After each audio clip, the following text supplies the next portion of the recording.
하나님 말씀 함께 봉독합니다. 누가복음 2장 1절부터 7절까지 말씀을 봅니다.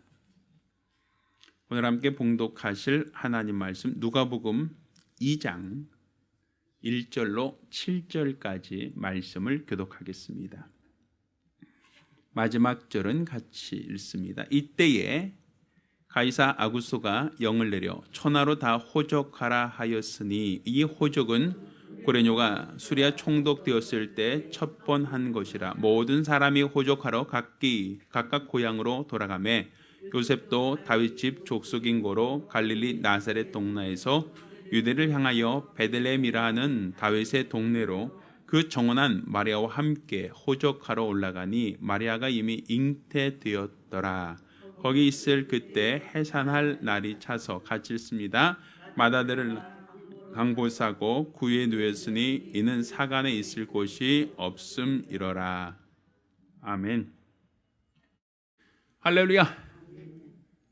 자, 오늘은 강포에 쌓여 구유에 누이신 예수라는 제목으로 하나님 말씀을 함께 나누겠습니다.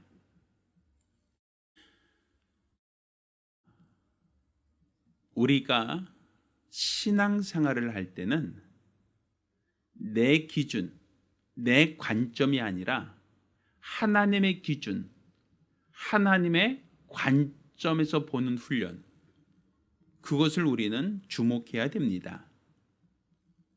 항상 많은 사람들이 신앙생활 하면서 하나님에 대해서 오해하는 것은 나를 기준으로, 내 생각을 기준으로 하기 때문입니다. 우리 신앙생활은 내가 기준이 아니라 하나님이 기준이 되어야 한다는 것이죠. 예수님께서 기도하실 때도 아버지여 내 원대로 마옵시고 아버지의 원대로 되기 원합니다 라고 기도하지 않으셨습니까? 그러니까 내가 원하는 것이 기준이 아니라 하나님이 원하시는 것이 기준이다라는 것이었어요. 우리 인간의 죄가 무엇이었습니까? 하나님이 원하시는 것, 곧 동산 중앙에 있는 실과를 먹지 마라. 하나님이 원하신 대로 하지 않고 시험한 자에게 속아서 내가 원하는 대로, 내 생각대로, 내 임의로 행하였을 때 이것이 인간의 타락이고 인간의 모든 불행의 원인이 아닙니까?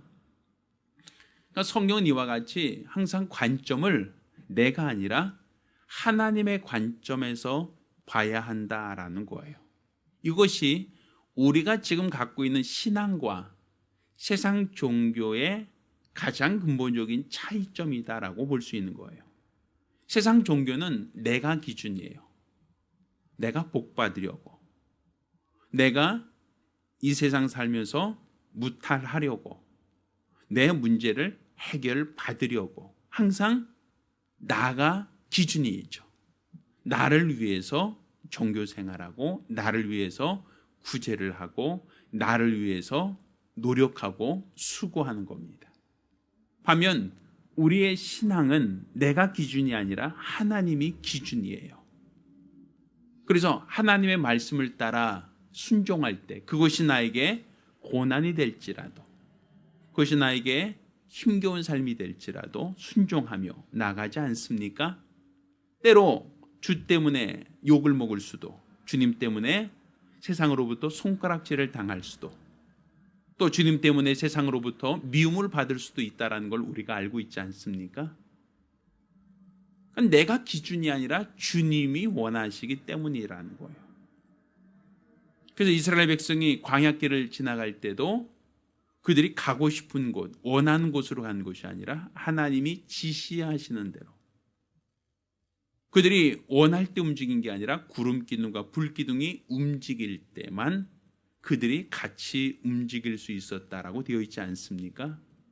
그러니까 우리가 항상 기준, 우리 신앙의 기준 항상 내가 아니라 하나님이 되어야 한다는 거.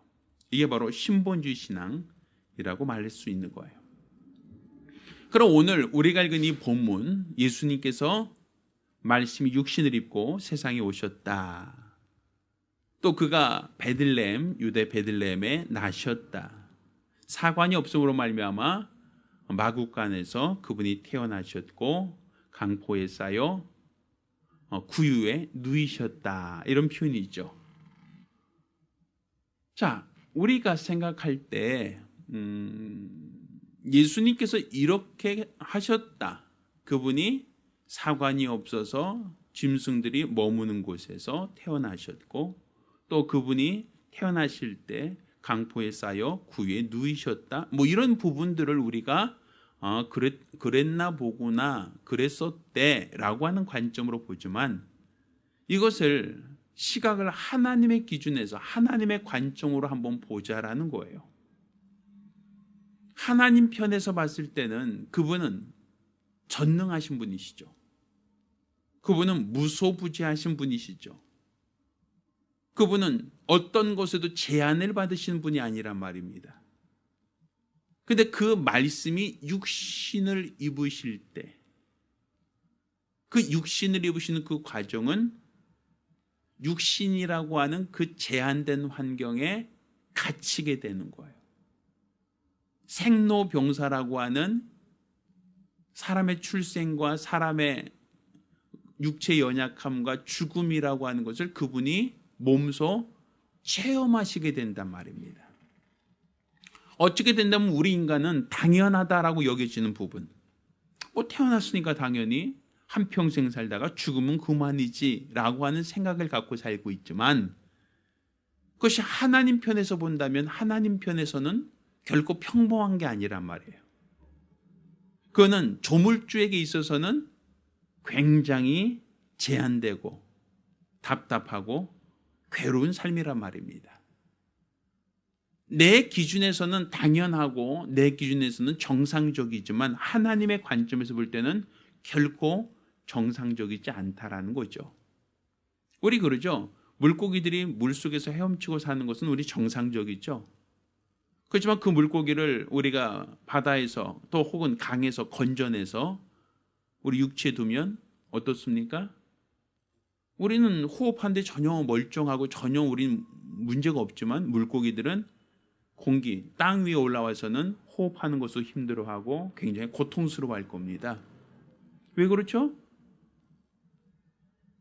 환경이 다르니까.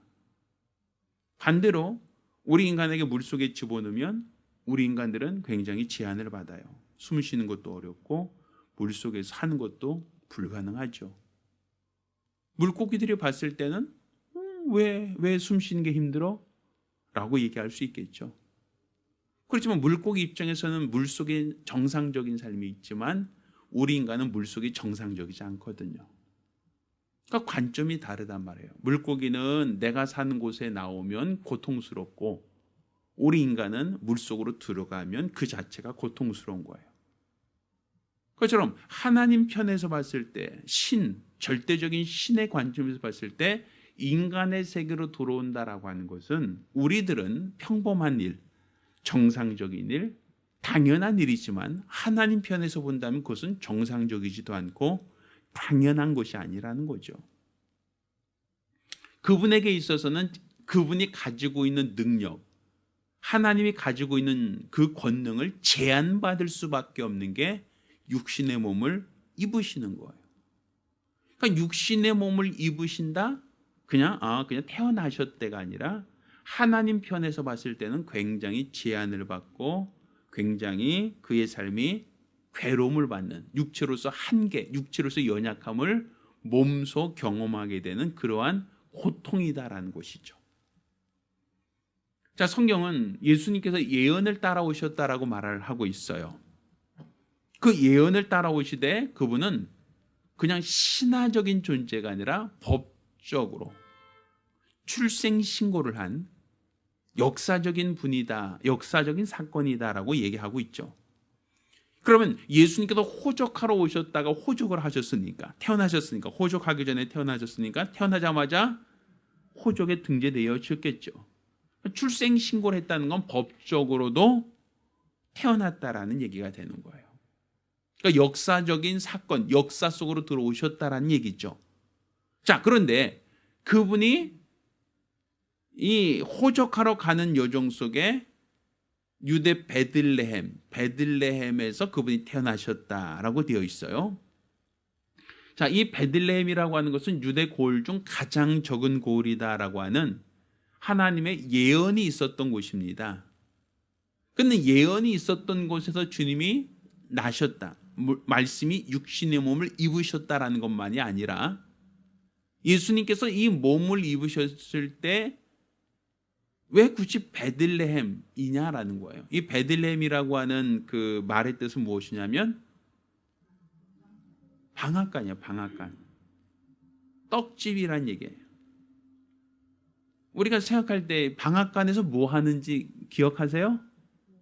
뭐 하는 곳이죠? 방앗간? 곡식을 빻아서 뭐 다른 어떠한 어떤 떡이나 빵을 만드는 곳 있죠? 빵집이에요. 빵집. 그러면 예수님께서 베들레헴에 나셨다라고 하지만 우리들은 그냥 베들레헴이라는 그 용어지만 이스라엘 사람들이 봤을 땐 그곳은 베들레헴 곧 방앗간에서 태어나셨다라는 얘기가 되는 거예요. 또 예수님께서 나신 곳이 사관, 여관이 없음으로 인하여 짐승들이 거주하는, 짐승들이 거쳐, 짐승들이 먹고 자고 새끼 나는 어디? 구유에, 그러니까 어떤 마구간에서 태어나셨다라는 거죠. 그러면 보통 사람들이 사는 공간보다, 사람들이 생활하는 공간보다 훨씬 더 누추하죠. 누추하고 또 그 유생적인 환경도 굉장히 불결할 수밖에 없겠죠. 냄새나고 불결한 곳, 이라고 말할 수 있겠죠. 또 예수님께 태어나실 때 강포에 쌓이셨다라고 되어 있어요. 강포. 이 강포가 뭐냐면 우리나라 아이들, 아마 나신 분들은 아마 이해하시겠지만, 아이가 나면 이제 우리 그 포대기로 해서 그 몸을 꽁꽁 이렇게 묶어 놓죠. 이렇게. 왜 손으로 이렇게 얼굴 뜯으니까 저희 어머니도 그거 잘하셨던 거를 기억하는데, 몸을 그냥 꽁꽁꽁 이게 포대기 같은 거 있죠. 이 천으로 몸을 이렇게 싸갖고 이렇게 애 머리만 딱 나오게 해놓죠. 이렇게 미라처럼 이렇게 해놓은 거 기억하시나요? 이게 강포예요. 강포. 그러니까 이제 이스라엘 사람들, 애굽 사람들은 그 당시 미라 만들 때 쓰는 이 천 있죠. 세마포천. 그걸 가지고 아이를 콩콩콩콩 돌려놨어요. 이렇게. 아이들 몸을 옴짝달싹 못하게 이렇게 딱 묶어두는 거 있죠. 그게 강포예요. 강포에 쌓이셨다. 그러니까 우리는 태어날 때 우리도 그랬겠죠. 또 우리 부모님들도 우린 그렇게 키웠죠. 또 우리도 자녀들 그렇게 하죠. 강포에 쌓았죠. 그렇지만 하나님 편에서 봤을 때는 그분은 그렇게 제한을 받으실 분은 아니란 말이에요. 무소부지하신 분을 손과 발 아무것도 못 쓰게 꽁꽁 묶어두듯 이렇게 강포에 쌓는다. 이건 우리들에겐 정상적이지만 하나님께는 결코 정상적인 일은 아니란 말입니다. 손발을 움직이지 못하게 꼼짝달싹 못하게 하는 행위, 그건 정상적이지 않죠. 또 그분이 누우셨던 곳이 어디다? 구유라고 되어 있죠. 구유. 구유라고 하는 것은 우리가 알고 있듯이 이제 말이나 소가 음식을 먹을 때 구유에다가 여물이나 물 같은 거를 그 위에 올려놔주면 그것을 먹는 밥통이에요. 밥통. 그것을 우린 구유라고 하죠. 말구유. 자, 그러면 예수님께서 베들레헴에서 나셨다. 그분이 강포에 쌓이셨다. 그분이 구유에 누이셨다. 우리가 생각할 때 뭐 그렇대, 그렇게 그런 일이 있었대라고 우린 그냥 통상적으로 이해할 수가 있어요. 뭐 사관이 없으니까 어쩔 수 없었지 뭐. 또 불결한데 아예 구유에라도 올려놓으면 다행이지 뭐. 우린 정상적으로 그렇게 생각할 수 있어요. 우리 입장에서는. 그런데 하나님 편에서는 그건 정상적인 게 아니란 말이에요. 그리고 성경은 이렇게 표현하고 있습니다. 그가 찔림은 우리의 허물을 인하며 그가 상함은 우리의 죄악을 인함이라. 그가 징계를 받음으로 우리가 평화를 누리고 그가 채찍에 맞음으로 우리가 나음을 얻었다 라고 이사야서 말하고 있죠. 또 예수님께서 그가 부유한 자로 가난케 되신 것은 너희로 가난한 자로 부유케 하기 위함이다 라고도 말씀하고 있죠. 그러니까 예수님께서 당하신 육체의 모든 재한, 육체의 고난, 육체의 연약함은 다 하나님 편에선 당연한 게 아니라 누굴 위한 것이죠? 우리를 위한 것이란 말이에요. 그분에겐 당연한 게 아니라 그분에게 육체의 제한을 받는 것은 다 나와 여러분을 위한 은혜라고 볼 수 있죠.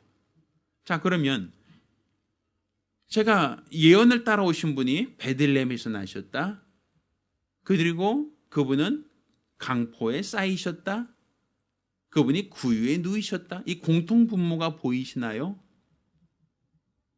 베들레헴이라고 하는 것이 가장 작은 고을이다라고 표현하고 있으니까 그건 지극히 낮은 모습으로 오셨다. 겸손의 모습으로 오셨다라는 걸 이해할 수 있죠. 왜? 왕은 그 당시 어디 태어났어요? 예루살렘 왕궁에서 태어났잖아요. 그러니까 예루살렘 왕궁에서 태어나야 될 그 왕이 어디에 태어나신 거예요? 예루살렘은 그 당시 가장 큰 도시죠. 가장 번화하고 가장 큰 도시가 아니라 가장 외딴, 작고 허름한 방앗간에서 태어나셨다. 떡집에서 태어나셨다라는 얘기 아닙니까? 그러면 예수님께서 베들레헴에서 태어났다, 방앗간에 태어났다는 얘기는 결국 뭐 하겠다는 거예요? 방앗간에서 곡식을 빻아서 찧어서 그걸 빵 만드는 곳, 떡을 만드는 곳 아닙니까? 그럼 결국은 예수님께서 베들레헴, 곧 방앗간에 태어났다는 것은 예수님께서 으깨지려고 오셨다는 얘기예요. 으깨지려고. 그분이 하나님께 드려지는 진설병. 그러니까 예수님께서 내 몸을 받아 먹어라, 내 살을 받아 마셔라 하면서 자기 몸을 주셨잖아요. 그거는 그분이 빵이 되셨다는 얘기인데, 그분이 빵이 되셨다는 것은 그분이 어디서 태어나셨다? 방앗간에서 그분이 찧어지신다라고 하는 개념이 되는 거예요. 그러니까 예수님께서 그분이 이 세상에 오신 것이 육체가 으깨어지기 위한 부분이고, 그분이 육체가 으깨어진다는 것은 결국 우리에게 생명의 떡을 주시기 위함이다라고 볼 수 있는 거예요. 자, 예수님께서 강포에 쌓이셨다라고 했죠. 아까 우리 아이들 태어나면 이게 포대기 같은 싸잖아요. 손발 딱 묶어놓고 그 손 이렇게 왔다 갔다 하지 못하게 하잖아요. 기억나시죠? 그냥 옷만 입혀놓지 않잖아요. 이렇게 그 손싸개만 다 싸는 거로 끝나지 않고 아이가 그냥 이렇게 뭐라 그러죠? 포대기 같은 거로 그냥 꽁꽁꽁 도면내듯이 그렇게 쌓아놓는 걸 강포라고 표현하는데, 자, 그렇게 함으로써 손과 발을 다 결박당하는 거예요. 쉽게 표현한다면. 예수님께서 육체로 오신 것은 그분이 결박당하러 오셨다라는 의미가 되는 거예요. 그분이 결박당하고 결국에는 죽으시러 오셨다는 것이죠. 그래서 이 결박이라고 하는 것이 그냥 단지 몸을 묶어둔다가 아니라 그 당시 이스라엘에는 또 애굽에는 미라 만드는 시대잖아요. 미라. 사람을 세마포로 쌌던 시대 아닙니까? 그러니까 사람을 동동동 이게 묶어두는 그것이 그들에게 있어서는 죽은 사람에게 대한 예거든요. 근데 살아있는 사람, 태어난 아이를 강포에 쌓아 누웠다. 그의 손과 발을 다 옴짝달싹 못하게 결박하셨다라는 거죠. 그러니까 예수님께서 그분이 죽으실 때 결국은 어떻게 죽으셨어요? 손과 발에 못 박혀서 꼼짝달싹 못하게 하고 예수를 죽이죠. 그러니까 결국 강포에 쌌다라고 하는 것은 결국 그분의 수족을 묶고 그분으로 어떤 생명의 떡으로 만들기 위해서 그분을 결박했다라는 의미가 되는 거예요. 또 우리가 그분이 구유에 누우셨다 이죠. 구유라는 게 아까 뭐라 그랬어요? 짐승들이 먹는 밥통이라고 볼 수 있죠. 결국 그렇게 강포에 싸서 어떻게 하셨다? 밥상 위에 올려놓으셨다라는 얘기가 된단 말이에요. 짐승들이 음식을 먹는 그곳에 예수를 올려놓으셨다. 결국 예수님은 잡아 먹히러 오셨다라는 얘기가 되는 거죠. 그러니까 육체로 오신 예수님이 장차 어떤 모습으로 이 땅에서 사역하실 것인가, 어떠한 삶을 사실 것인가라고 하는 것은 가장 적은 고을 방앗간, 거기서 손과 발이 꼼짝달싹 못하게 묶여져서 짐승들의 밥통에 올라갔다, 이런 표현이거든요. 그럼 예수님께서 말씀이 육신을 입고 이 땅에 오신 것이 이스라엘의 왕으로 오신 이가 어디 있느냐라고 했지만, 결국 그가 이스라엘의 왕으로 왔음에도 불구하고 왕궁이 아니라 방앗간, 또 그분이 왕궁에 왔음으로 불구하고 그분이 비단 옷이 아니라 서민들이서는 가장 낡은 천, 그 천에 손과 발이 결박되시고 짐승들의 밥통 위에 올려져 있다. 결국 그분이 먹히러 오셨다라는 얘기가 되는 거예요. 그래서 예수께서 십자가 달리시기 전에 내 살을 받아 먹으라, 내 피를 받아 마시라 하면서 자기 몸을 우리에게 먹으라고 하지 않습니까? 성찬을 하면서 이것을 내 몸이다라고 하셔요.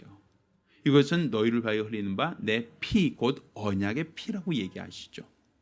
그것을 먹으라는 거였어요. 왜? 그분이 태어날 때부터 무엇으로 오셨으니까? 우리에게 먹히는 음식으로 오셨으니까. 그래서 먹히는 음식으로 그분이 먹히기 위해서는 방앗간에서 그분을 쪄야 되는 것이고, 또 그분을 결박해야 되는 것이고, 또 그분을 우리에게 식물로 주셨다라는 얘기가 되는 거예요. 그러니까 우리는 보편적으로 사람이 태어났을 때 있는 어떤 보편적인 과정이다라고 생각하지만, 하나님 편에서 봤을 때는 이것은 보편적인 과정이 아니라 처음부터 끝까지 예수를 이 땅에 보내신 이유는 왕으로서 영광 받으려고 함이 아니라 고난당하고 죽임을 결박당하여 죽임을 당하고 이로써 너희에게 신령한 양식으로, 너희에게 주는 신령한 음료로 주기 위함이다 라고 얘기하는 거예요. 그러니까 지금 우리가 예수의 공로를 힘입었다라고 하는 것은, 예수의 공로는 결국은 예수의 그런 희생이 전제되는 겁니다.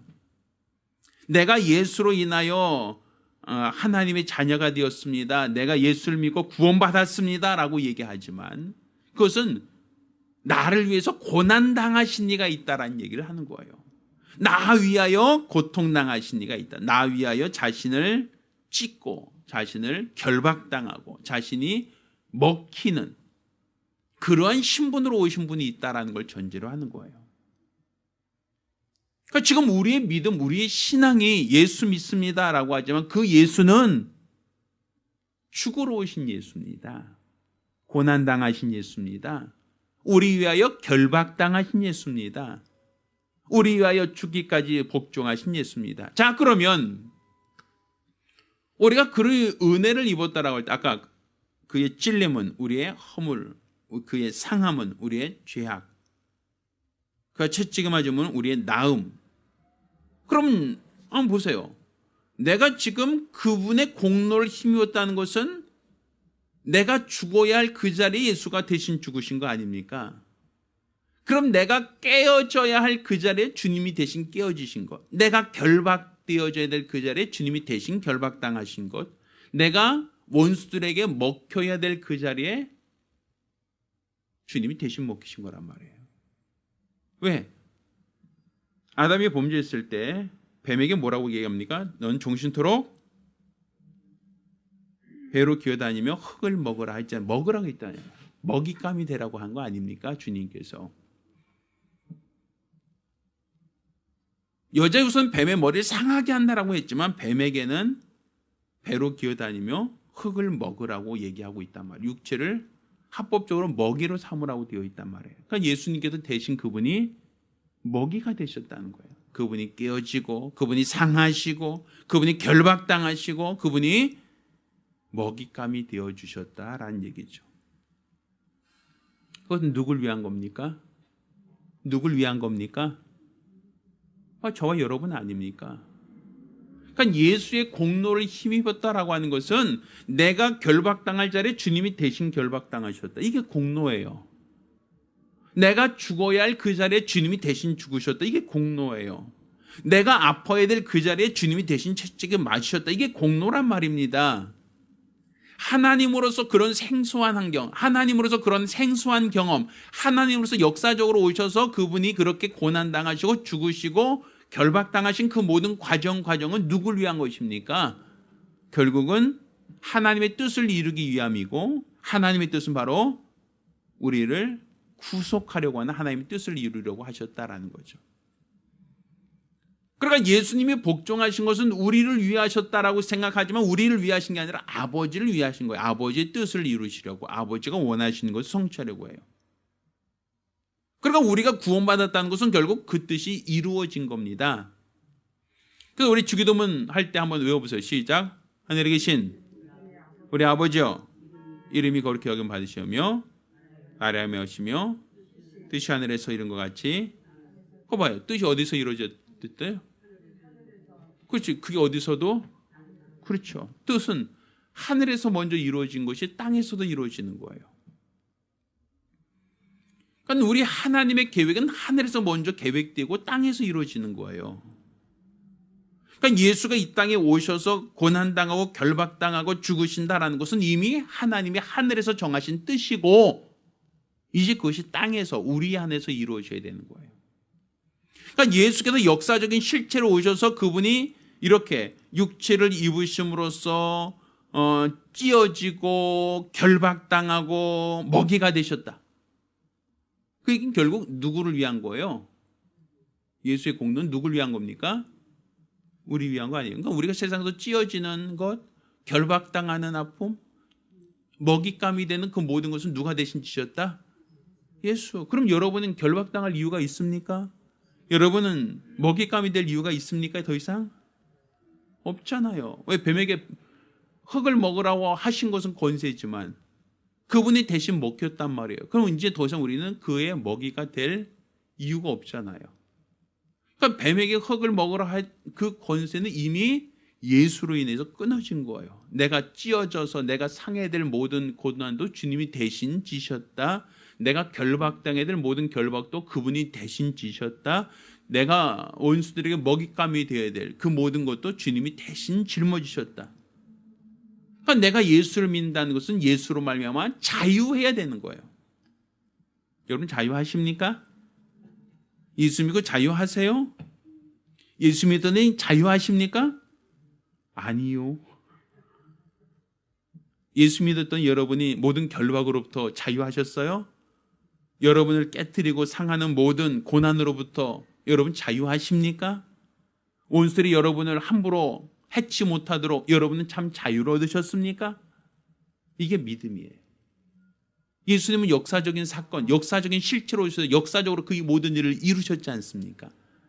그럼 그분이 신화나 환상 속에 있는 분이 아니라 실제로 호적에 등재되셨다. 역사 속에 오셔서 그분이 찢어지고 그분이 결박되시고 그분이 우리에게 먹히는, 원수에게 먹히는 제물이 되셨다라는 걸 우리가 얘기하고 있단 말이에요.